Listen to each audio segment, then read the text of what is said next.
What's going on, people? We are Tottenham TV, back here for a match preview as Spurs ran riot at Selhurst Park last night. 4-0. Exactly what the doctor ordered, exactly what this fan base needed at this particular time, with the North London derby coming up as well. Let's start from the beginning. Let's start from the first half. Obviously, we came out the blocks quite fast, didn't we, in the first 10-15 minutes, without creating too much. I thought Skip was heavily involved in those first 10-15 minutes. Harry Kane was orchestrating things. Skip was even created a chance for himself early doors and had a shot on goal. Hill had a shot as well. But then Crystal Palace got the upper hand and really started peppering us. Zaha was giving us no ends of problems. Olise was really strong. And Jordan Ayew had that chance that Lloris saved. And if he would have squared it to Olise, that's 1-0 down and it could have been a very different game. But what did you make out of the first half, us being on top and then Palace coming back and all that kind of stuff? So we spoke quite prominently at the beginning about Skip looking like he's trying to get involved and he's trying to do bits and pieces. We did look quite assured and quite composed. We were looking like the brighter team. Had a couple of moments that we did look bright. And like you said, Harry Kane dropping deep had a big part of that. He was not so isolated. He was trying to get more involved. Then they started creeping in. And even though they weren't doing a lot, there was just that fear when they got close. There was just that fear because we know how shaky our defence is. Well, let's be honest, they created the best chance of the first half, didn't they? You missed out another one, was that Anderson shot, which looked like, I literally, you know those ones where it ripples the net on the side net? I thought it was in. I thought it was right in front of us. And that was a worrying moment. That's when it was starting to build. And like you said, Zaha was really starting to, its trickery and was getting into the area quite consistently, and obviously you can't touch him in there because of his quick feet. Zaha in one-on-one situations is so hard to stop. And with that chance when Jordan Ayew had that shot against Lloris, I mean, he completely turned Skippy inside out, didn't he? And I thought after the first 10-15 minutes, Skip was really struggling, and so was Højbjerg, to be fair. I mean, that chance that Anderson had, I mean, Højbjerg just turns his back, and I don't know why he done that. And these last couple of performances have actually concerned me a little bit with Højbjerg. Yeah, listen, Højbjerg is so consistent normally, and you know what you're getting from him. But he was great against Brentford. Obviously scored the equaliser, but it's not been a couple of good games for him. It's not been a couple of. I can't remember him having two bad games back to back. And yeah, they just looked a little bit lost in that midfield. What can you say? Hopefully it's not 3 games in a row, because right now, without Bissouma, although he's back from his suspension from now, and without Bentancur, he did look a little bit lost, didn't he? He did, and I mean we can't get Bentancur back soon enough, because I thought yesterday on that pitch, I felt like everyone had a good game apart from the middle two. Yeah, I think I would agree with that. I would totally agree with that. Obviously, and we'll talk about the second half later, Son grew in it. The first half wasn't great for him, but that was with a lot of players as well. Second half Tottenham came up, but yeah, it looked like nearer the end if there was going to be a goal, it was Palace. But thankfully, we went in 0-0, and then we got to see something very exciting. Yeah, and Brian Hill. Brian Hill. The fans were amazing for him last night. I mean, he must have walked off that pitch with his chest puffed out and really happy with his night's work. But in the first half, it kind of played out the way we thought it would have played out. Like, he was putting in a lot of effort, but he was getting brushed off the ball quite easily in that first half. And we were saying a lot in the preview, being like, oh, he's going to get physically dominated in the game. And he did in the first half. There's no two ways about it. He did in the first half. But that second half, I thought he was absolutely brilliant, involved in 3 of the goals, to be honest. The first goal came a couple of minutes after the break, and his ball to Perisic. Exactly, his ball out wide to Perisic. Perisic does what Perisic does with an absolutely brilliant ball into Harry Kane, and then Harry Kane does what Harry Kane does and nods it into the near post. And that was a lovely team goal, wasn't it? Because that ball out from Hill to Perisic, and then obviously, like I said, Perisic into Kane, and that just got the ball rolling, didn't it? It did. I mean, I have to say one thing about Brian Hill. You know, today, once he's got up, he's having a shower, he's had a little chat with himself in the mirror today, hasn't he? Like, you the man. Yeah, he's had one of those moments today, hasn't he? For sure, and totally warranted. Again, the second half, thank God, we got to see all the goals right down by us. And yeah, Hill started that, but you have to give credit to Perisic and this radar of a left foot he has, because 8 assists now. That ball, there were 2 defenders around Harry Kane. Yes, he had to jump to get it and everything, but it was just inviting for Kane to get it. The 2 defenders couldn't get near Kane or couldn't put in the challenge. It's a great header, but the balls that man puts in, it's so refreshing that you know for the first time in a while that if your wing back and it's Perisic gets to that left wing and gets to put a cross in, Harry Kane, Heung-min Son, whoever's there, knows that there is a very high possibility that ball is going to find its man and be in a devastating area. It ran over to us, and it was great. And then we're talking about Hill, the 1-2 with Kane. Unbelievable. He saw the ball. Unbelievable. Do you know what? Everything happens so fast when you're watching it live, but when we got home, I watched it on Match Today.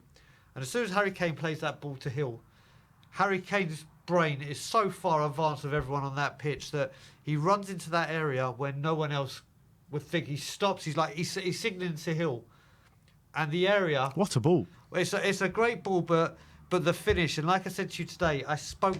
Me and from Tottenham Hotspur, Brian Ireland.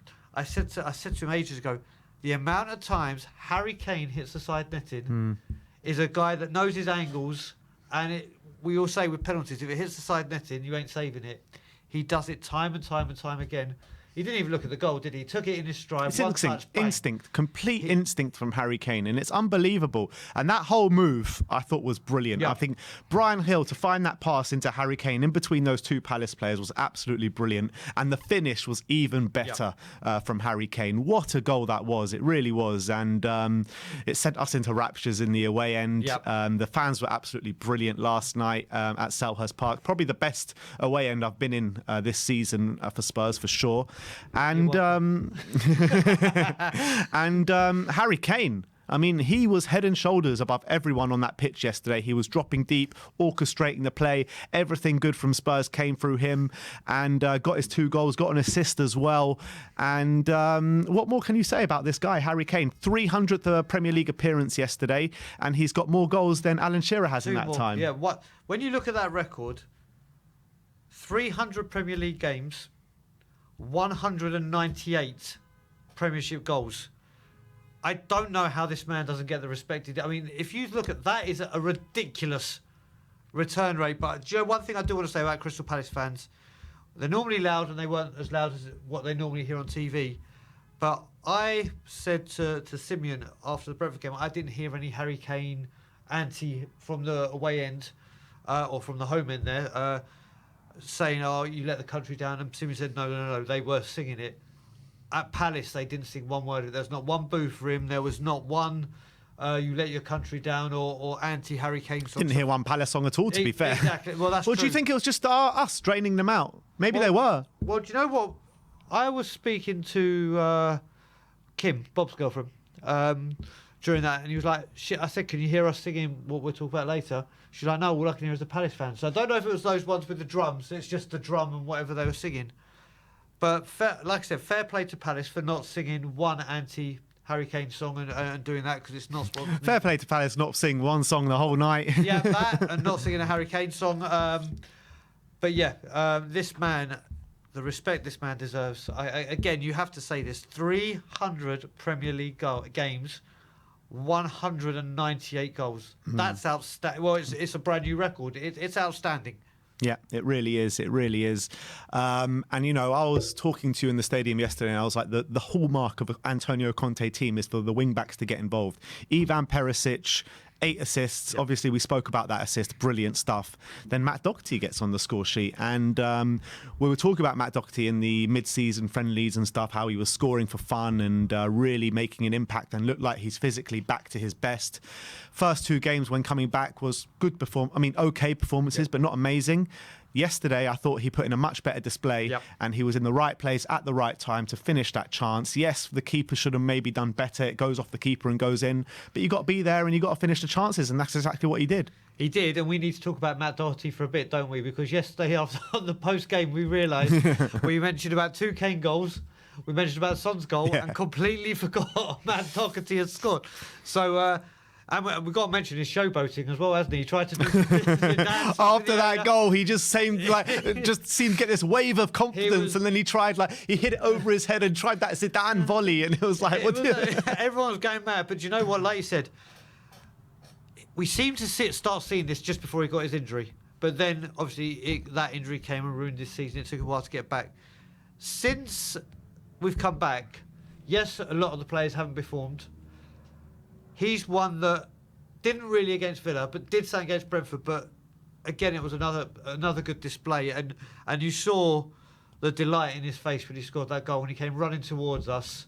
It came back to him nicely, and just the confidence to hit first time, roll it into the corner, run over to us, and like you said, it was another good performance from him. Yeah, it really was. And then the fourth goal comes. And you couldn't want anyone else get it but Heung-min Son, because let's be honest, right? He was having a poor game, poor first half once again, and up until that moment, it was poor. I mean, he gets fed in behind. I think it was through for Harry Kane. It was offside at the end of the day, but a Son on form is completely finishing that into the bottom corner. He doesn't finish it. It's offside anyway, so it didn't really make too much of a difference. But he made no mistake about that second chance. Harry Kane, again, with a lovely ball over the top. Guehi, yes, should be doing better defensively, but Son capitalises on that and slots it into the bottom corner, which I think that was a relief for the whole fan base in that away end, and also for him, because after that, I felt anyway, that the whole weight of the world was just lifted off his shoulders, and you saw him start to play with a bit of confidence after that. Yeah, that definitely. I mean, like you said, the first half he was running into things. He was anything he tried, and he was trying. You can't say that. It just was not coming off, and sometimes that happens for a player, but it's just been happening too long for Sonny this season. The first one, like you said, it was easier for him to put away, but when he got that goal and he threw his face mask off, you just saw it. Whenever you see that, it's always a good thing. We want to see more of it, and he took it well, and he did grow in confidence, but. Let's hope now that starts the streak that he normally goes on. But it was just good. It was fantastic to see it. It was a great second half performance. And yeah, like you said, mate, the fans were just awesome yesterday. Yeah, awesome. They really were.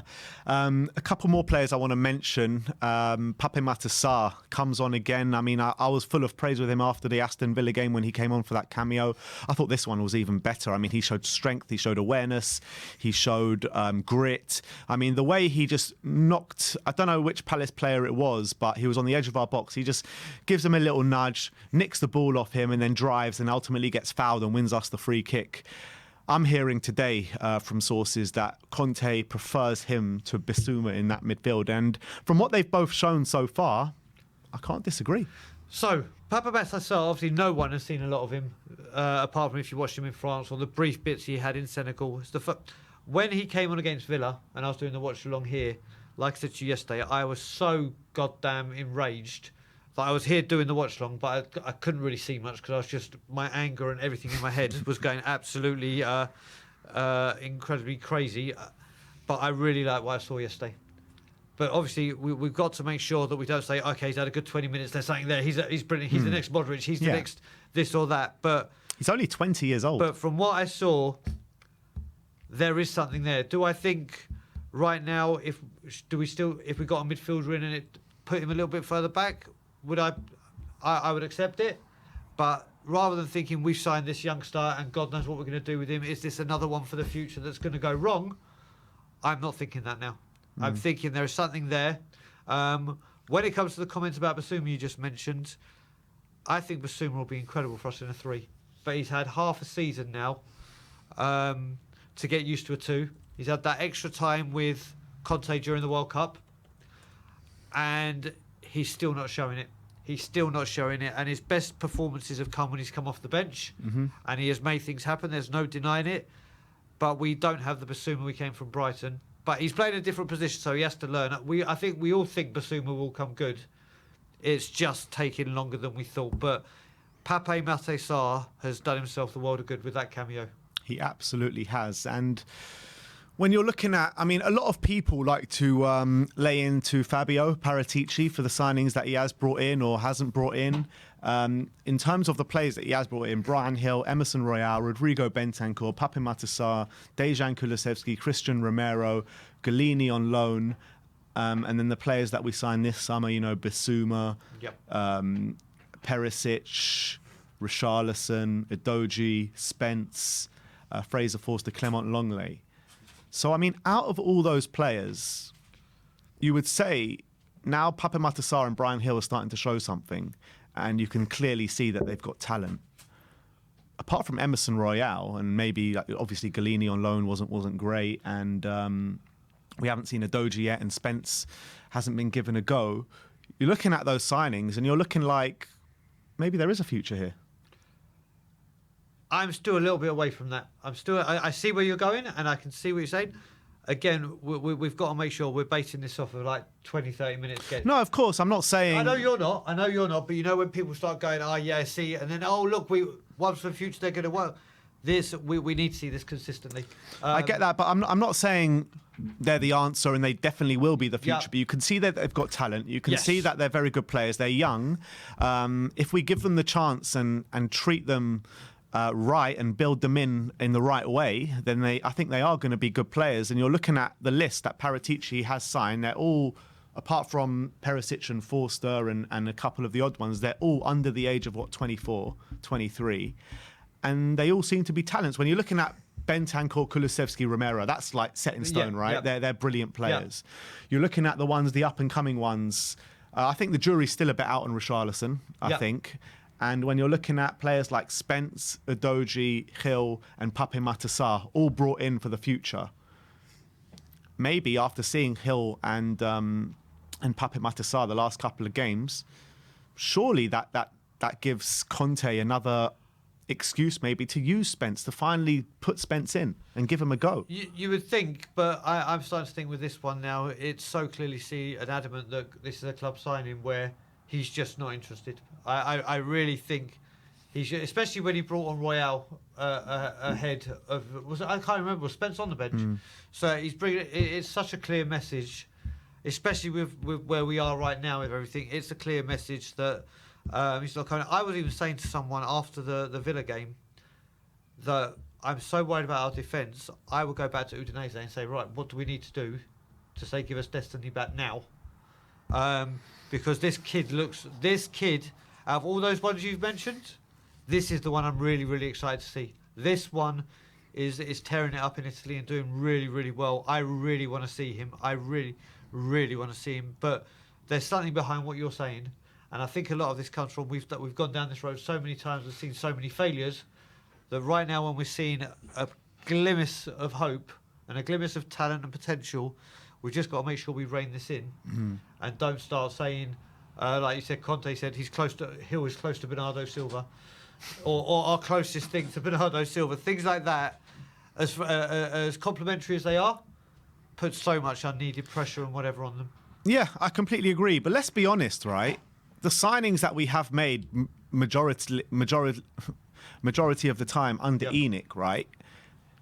The big signings are the ones that haven't worked. It's the ones that we sign for the future, the up-and-coming ones, the Gareth Bales of this world, that are the ones that actually work for us. And that's the kind of signings that Hill and Sarr are. Yeah. No, you're right. I mean, would you put Luka Modric in that category? Or Moussa Dembele, or... Moussa Dembele, no, because he was a out-and-out player for Fulham already when he came. Modric, I mean, he was a fairly unknown quantity out of Dynamo Zagreb, wasn't he? He was fairly unknown, but there were people that already had their wits about and they just weren't prepared to to go through it. I see what you're saying, but again, this could come down to bad scouting, and we know for a fact that has been an issue. But with what you're saying, listen. Paratici, the players you can see a nucleus there. It's whether that nucleus, and again, this is in a Conte side. If Conte gets to stay for 3-4 years more, let's say, then we can review it and say, yeah, do you know what? These players were bought Conte system, they fit. Well, to be fair, Sarr and Hill were bought before Conte, weren't they? That was Nuno, wasn't it? Yeah, they were bought for Nuno. Okay, you're right. I can't argue with that, can I? But look, I think last night was exactly what we all needed, right? Exactly what we all needed, because we were all in a bad space over the past couple of weeks. 4-0 away at Selhurst Park is nothing to be sniffed at. We haven't won there since 2018. And to win 4-0 there, that is a comprehensive victory. And I mean, today I've just got like music playing in my head as Correct. walking around the streets. I've got that Brian Hill song just like revolving in my head, and I'm just so happy today.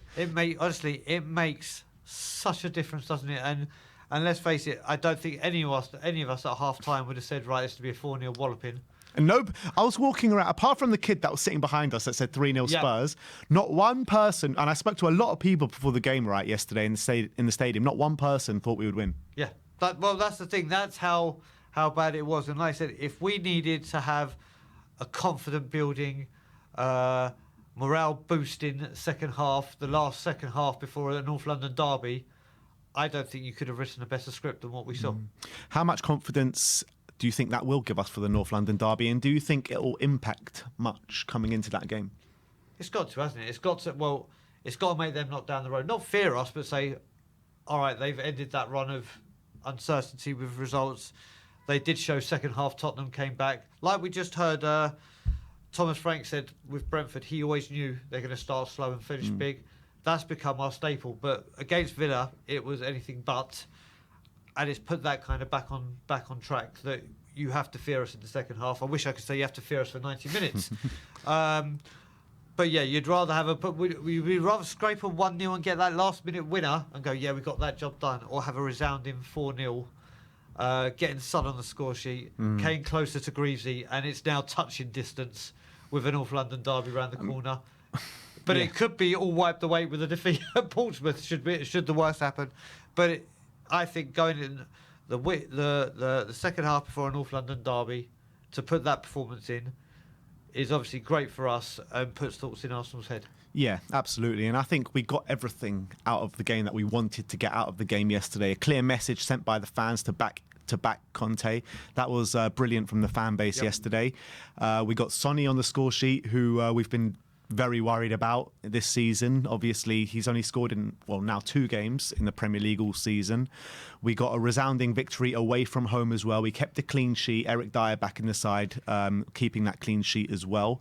So, I mean, we got everything that we wanted to do out of that game yesterday. But I would say it's only one game, right? Yeah. We need to stay calm, and we need to see this consistently now. We need to go on a run of results, and we've got such a hard run of games now. We got the Scum coming up next, Arsenal at home. Yep.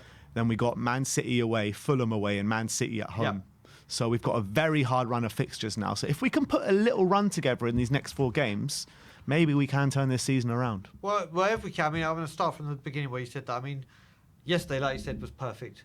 The result and the performance, great. Protesting and making our feelings heard with the board, delivered. Kate, like I said, everyone on the score sheet. Yes, it's a very, very tough fixture list. A real tough fixture list. There's optimism. There's a little bit of hope. We've got to, like I said, we've got to remember it's one game.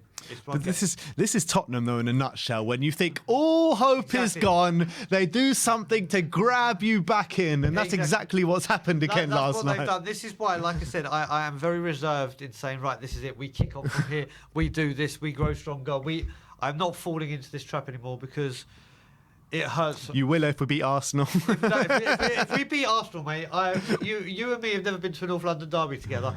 This is like no other. This game is like, obviously, to everyone here, but this game is just for me, and it's been 20 odd years since I've been to one. So this game is like kids at Christmas for me. And yeah, if we win that, I'll be on cloud cuckoo land, and it'll be phenomenal. It will give me a lot of hope if we can do that, but we got to wait and see. We've got to wait and see. Absolutely. The message is still the same. Back Conte, Damn Mr. right. Levy. He needs to back Conte. I mean, he heard those chants in the away end last night, so let's hope he acts on them. We need players in this month desperately if we want to just finish in the top 4. We need players in. Regardless of that result last night, it's irrelevant in my opinion. And we just got to see what happens, I guess. See what happens. We are 5th of January now, so still a long way to go in this window. But with these fixtures coming up, I really thought that we should be targeting these signings early, but that's a conversation for another day. That is your match review today for a 4-0 win against Crystal Palace at Selhurst Park. Let me know your thoughts on the game and who your man of the match was in the comment section below. Like, subscribe and comment. And as always, come on you Spurs.